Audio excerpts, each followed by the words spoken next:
Oops.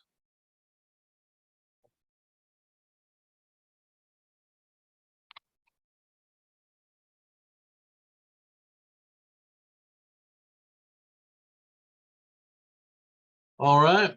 We're going to look at the periods of Hinduism, as you might expect, because it's got a long history, like biblical history.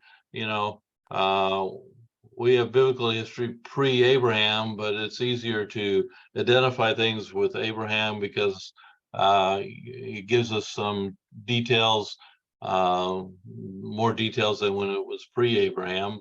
But you know, here you have the beginning of Hinduism with 1500 BC, and this was this is a way that just to divide it up into time periods to help us understand it.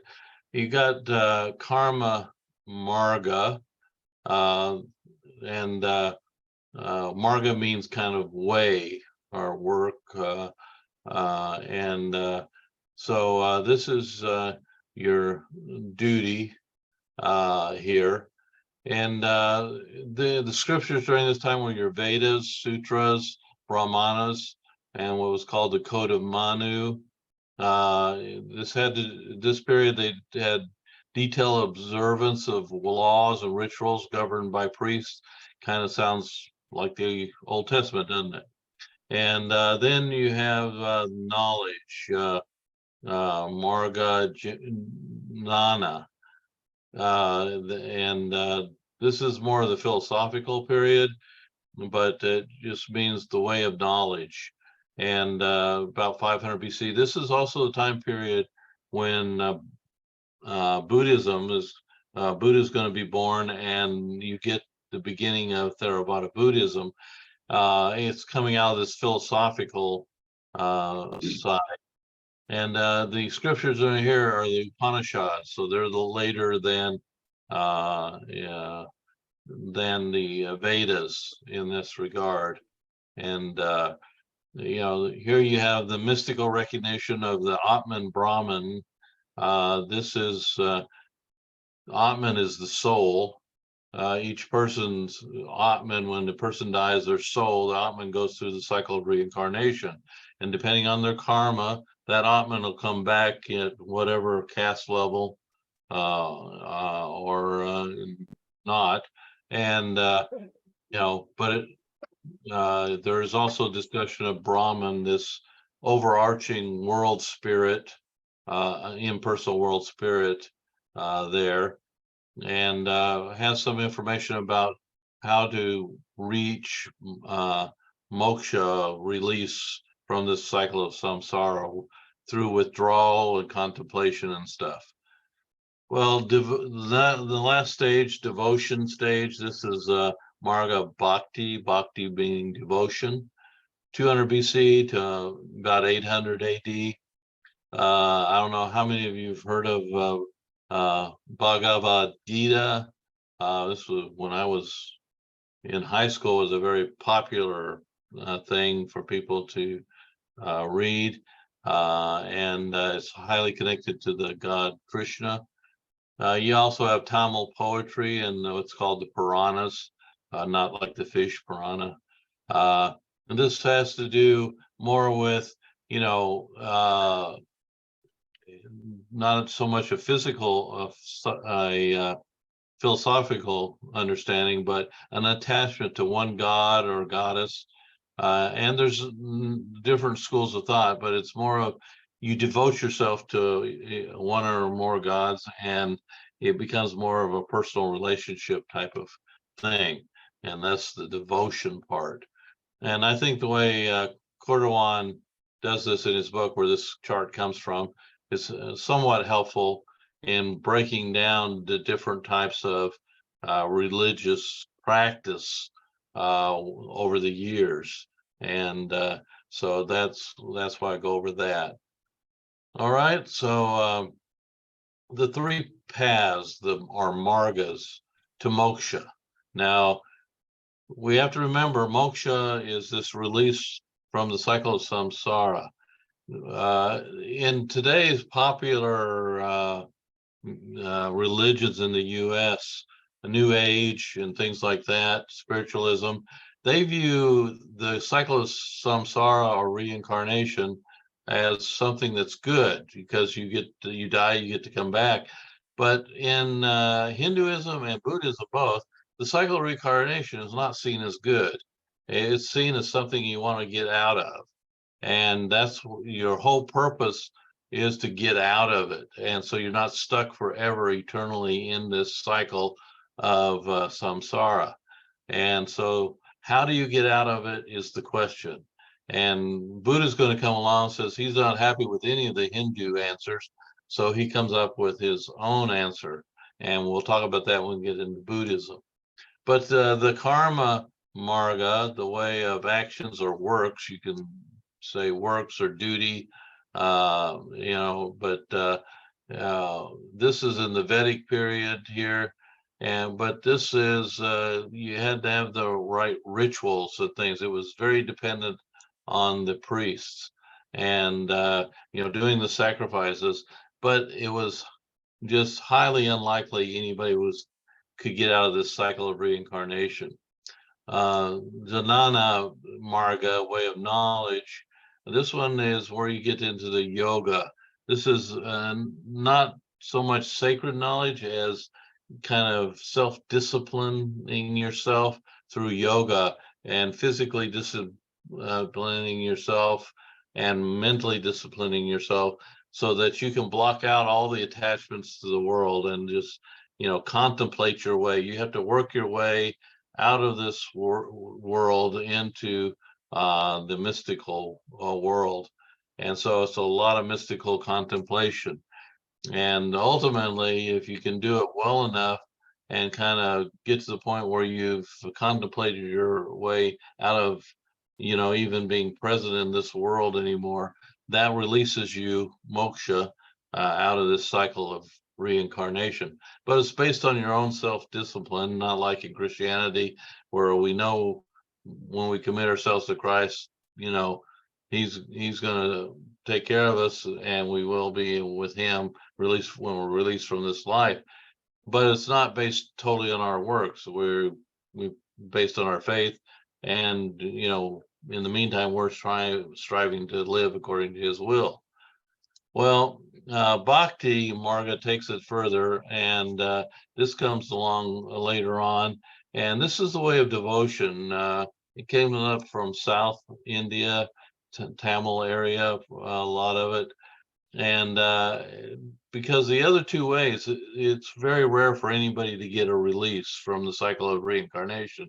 Now, with Bhakti Marga, the way of devotion, you can devote yourself to a god or goddess, and they provide the salvation. So there's a lot with this view of Hinduism. It's a lot easier to get that release from the cycle because the god can release you if you show enough devotion to him. And so it's not based just totally on your ability. So the way of knowledge here, belief system with mystical contemplation, and they were kind of a reaction against the priests and the rituals controlled by the priests. So this allowed them to have a way to work on getting released from the cycle without involving the priests. It's recorded in the Upanishads that we talked about earlier. Vedas focused a lot on the priestly ritual. Upanishads seek a deeper spiritual reality, thus the philosophic area. And then yoga. This came from the Sankhya system. We'll talk about this a little bit more later. It was the idea of yoga. If you perfect the right pose, your desires and attachments to this world will be minimized. And the better you can do that, the better chance is you can achieve moksha. So there are two philosophical schools that we need to keep in mind here. And that is the Sankaya and the Vedanta schools, and well, the Sankaya will actually be the source for Buddhism later on, but it's dualistic and atheistic, but does believe in karma and the transmigration of the soul. In other words, soul going through reincarnation, and it denies that there's any beginning or creator of the world. It's just been eternal all the time. There are two eternal realities, that is Prakriti and Purushas, which are both considered real. Now, we're going to get into this in this worldview that the world is mainly illusion, or it's just Maya, illusion. But you have different groups that will say, well, some of it's illusion and other parts of it are not real. For them, Shankaya says matter is real and spirit is real. So they've got a dualistic view of the world. And this is Christianity has a dualistic, believing there's a spiritual dimension and a physical dimension. Well, we believe matter is real, but there is a spiritual dimension as well. So this one kind of goes along in that similar categories. As far as Vedanta, literally end of the Vedas type of thing, they're a non-dualistic, and they believe in one omnipotent, all-pervading, supreme essence in the universe called Brahman. So it's all powerful, but it's totally impersonal. So the power, exists as being the most powerful thing out there, but it's not. There's no personal interaction with humanity, and that is the only thing that's really real. And so the ultimate goal of Vedanta is the union of the individual self, soul, Atman, with Brahman. And so ultimately, if you do receive moksha, release from samsara, then you will be merged with Brahman. And so that's your liberation from samsara. So remember, reincarnation is samsara. Moksha is a release from samsara. And so Brahman and your Atman end up being the only real things. All the rest of everything else is illusion. So notice anything that can be put that will ultimately be absorbed into Brahman is reality, the only real thing. And since an Atman is the only thing that's going to go into Brahman if you get released from moksha, then it's real as well. All else is illusion. And so this gets into a whole worldview that we talk about in the worldview videos.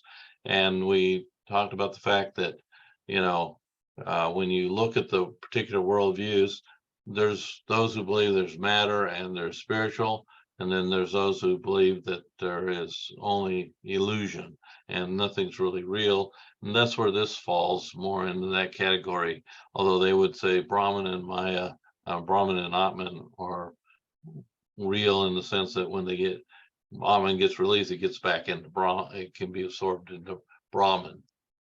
All right. So the way of knowledge, Vedanta, Vedantic philosophy, this is the search for the ultimate secret of all existence. And so when we think about this one, this one has to do with, okay, how do we get out of moksha? How do we get out of samsara? and achieve moksha. And so we want this soul. It keeps getting reincarnated into the various things, depending on your karma.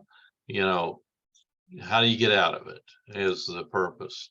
And so it also has epic literature that has the legends of the gods and heroes when they also die and go through samsara as well.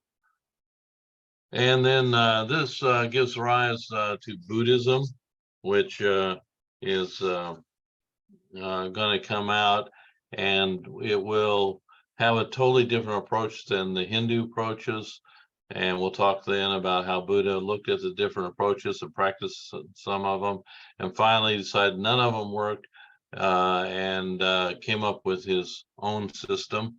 And we'll get into that in Buddhism. All right, so ultimate reality, what's behind all the changing phenomena out here? Brahman, this pantheistic impersonal God, and the Atman, the true self, or what we would call soul in a human, or the human spirit is there. And then Brahman, this true reality that we've been mentioning here. It's unchanging something, but you know, because it's beyond us, you're limited in what you can say, but it is ultimate reality, but it's impersonal, but it's all pervasive. It covers everything. And you know, some have referred to it as the world soul. And that's one way you can do it. But all the gods and any kind of worship of the gods and so forth are only manifestations of the true reality, which is Brahman. All the rest, everything else is Maya, and that is illusion. So we in the U.S. we're being dualistic in the sense we say you got the world of matter that God created. For Christians, we say God created it. For secularists, they would say it just happened by accident. But you got a physical world, but you also have a spiritual realm as well. And they would say, well, what you call the physical world is all Maya, and even parts of the spiritual realm. They're illusion. They're not really real, which is really hard for Westerners to understand. All right, so here's some things about Brahman. Since not by speech and not by thought, not by eye can it be reached. How else may it be understood, but only when one says it is. And this is in an Upanishad, recorded in the Upanishad, giving a description or lack thereof, description of Brahman. There is also the word Tat, the all. This is Brahman without attributes. He just is. He is the all. Or you got Tat Vam, Asi, that art thou. He just is. But Brahman is the key to transcend the world experience. So eventually, if you can get out of this world experience, get released with moksha, you'll be absorbed into Brahman. So Maya, the term Maya that we've been talking about, or we in English, one of the better well, there's not real good literal translations of some words. It literally means play. It's sort of like you put on a play, you're imitating something real, but it's not the real.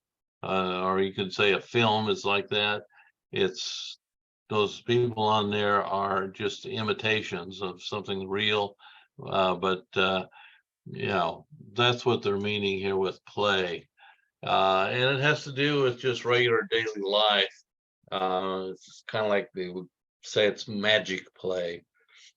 But life is basically illusion. It's not really real. It's make believe, we would say a lot of times. any kind of reality is derived from Brahman. No reality exists within itself as real. Only Brahman does that. I put down here an example would be the image created by a projector. Well, you got Brahman, that's real, but those images projected by the projector are not real. And that's an example. Uh, Everything we experience relationally belongs to Maya. And so our interactions and everything, feelings, emotions, and thoughts, they're all Maya or illusion. They're not really real. And like I said, for Westerners, we look at that and go, oh, come on, that doesn't make sense in our way of thinking.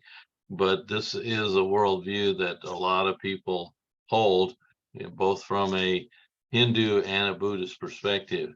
And so we have to understand it, even if we can't fully get our mind around, why would you say that, and why would you think the world is like that? So that brings us to the Atman, the soul. This is the one reality within human beings. Now, when you get to Buddhism, you're going to find out that's not even a reality in Buddhism. So just keep in mind. And so that's soul, as we call it in English, is the only real reality with people, and all the rest is Maya. So they call it the true self. Uh, so you see things like Atman is Brahman, a message. This is from the Upanishads. And because Atman is what can be absorbed back into it, it is a true representation of Brahman that's there within humans, but eventually should be absorbed back into Brahman. But you have to do this by getting released from samsara by moksha. In a sense, Brahman resides in the depths of a person as the Atman, but the Atman goes through the cycle of reincarnation, and if it doesn't receive moksha, it's going to be reincarnated into something else. The soul of the universe is another way.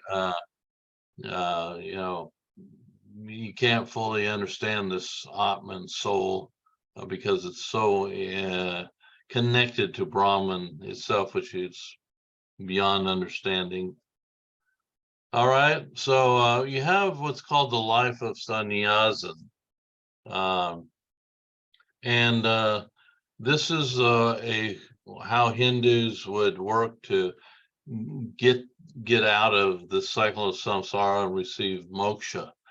Here you can see a illustration of moksha. You're born into whatever caste, you die, excuse me, and then if you're generally just reborn. But if you have enough karma, good deeds, you can get a release, or you can meditate yourself out of this. But sannyasa is a form of asceticism.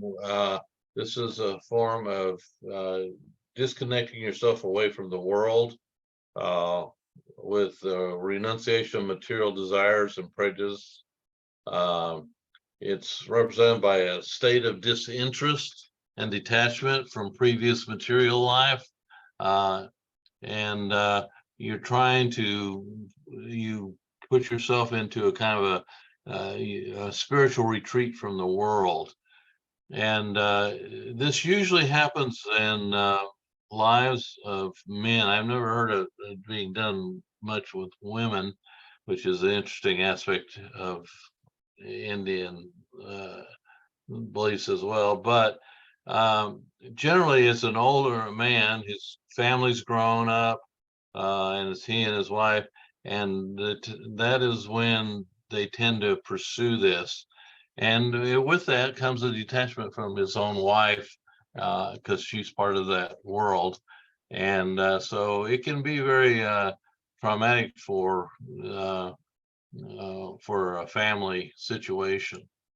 In it, you're trying to seek your true identity apart from the world, which means you're trying to reach Brahman. So the whole purpose of this withdrawal period is to attain moksha and get released from the cycle of samsara and the life of Maya. And so if you can accomplish it, your soul, when you die, the next time you die, your soul is released from the cycle of samsara. So you won't go through it. Instead, you'll be absorbed into Brahman. And they describe it, well, it's like if you go out to the ocean and you're in a boat and you get a dropper with water in it, and then you drop one little drop of water in the big ocean. That's like Atman, the soul, being absorbed into Brahman. It loses any self-identity and just is back into this universal soul. And so that is quite different from a Christian perspective. And there's no ultimate reward, a heavenly reward. You're just absorbed back into Brahman and cease to exist as an individual. All right, so this sometimes it's called nirvana. It's mostly referred to this way in Buddhism.